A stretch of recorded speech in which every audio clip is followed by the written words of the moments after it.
సెలబ్రిటీల ఇల్లంటే ఎలా ఉంటాయి?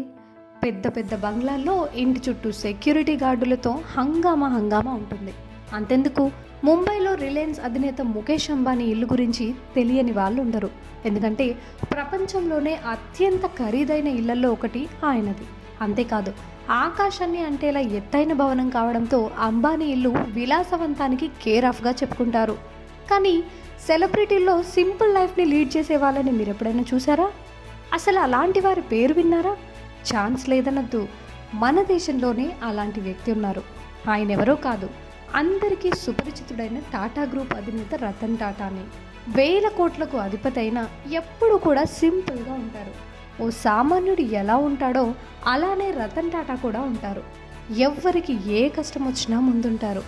కరోనా టైంలో కేంద్రానికి కరోనా క్రైసిస్ కింద విరాళం ప్రకటించిన మొదటి వ్యక్తి రతన్ టాటానే.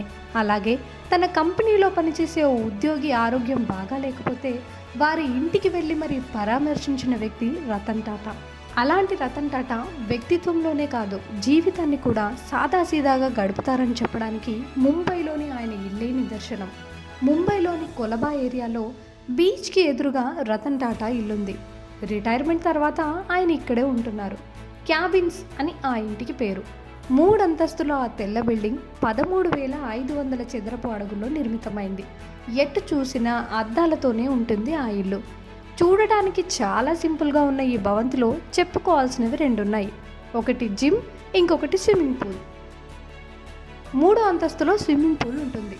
ప్రకృతి అందాలను ఆస్వాదిస్తూ స్విమ్ చేయడం రతన్ టాటాకి చాలా ఇష్టం. అందుకే 3వ అంతస్తులో స్విమ్మింగ్ పూల్ పెట్టారు. ఎక్కువ సమయం ఆయన ఇక్కడే గడపడానికి ఇష్టపడతారట. ఇక గ్రౌండ్ ఫ్లోర్లో కిచెన్, లివింగ్, స్టడీ, బెడ్రూమ్స్ ఉన్నాయి. రతన్ టాటా మంచి స్విమ్మరే కాదు, రీడర్ కూడా. మంచి పుస్తకాలు చదవడం ఆయనకి బాగా ఇష్టం. అందుకే గ్రౌండ్ ఫ్లోర్లో ఓ పెద్ద లైబ్రరీని ఏర్పాటు చేసుకున్నారు. ఇక సెకండ్ ఫ్లోర్లో మీడియా రూమ్తో పాటు మాస్టర్ బెడ్రూమ్ కూడా ఉంది. 83 ఏళ్ల వయసులోనూ రతన్ టాటా ఆరోగ్యంగా ఉండడంతో పాటు ఉత్సాహంగా కనిపించడానికి కారణం ప్రతిరోజు ఆయన ఎక్సర్సైజులు చేయడమే. ఇప్పటికీ క్రమం తప్పకుండా తన ఇంట్లో ఏర్పాటు చేసుకున్న జిమ్లో ఎక్సర్సైజులు చేస్తారు రతన్ టాటా. ఇలా తన ఇష్టానికి అనుగుణంగా ఈ క్యాబిన్స్ ఇంటిని నిర్మించుకున్నారు రతన్ టాటా. దీని ఖరీదు దాదాపు 200 కోట్ల వరకు ఉండవచ్చని రియల్ వ్యాపారులు చెబుతారు. కోట్లు విలువ చేసే ఆస్తులున్నా కానీ రతన్ టాటా అప్పుడు ఇప్పుడు ఎప్పుడు కూడా ఓ సామాన్యుడిగానే జీవితాన్ని గడిపారని ఆయన్ని దగ్గర నుండి చూసిన సన్నిహితులు, వ్యాపారవేత్తలు చెబుతుంటారు. అది నిజమని క్యాబిన్ ఇంటిలోని ఆయన జీవితం చెప్పకనే చెప్పేస్తోంది.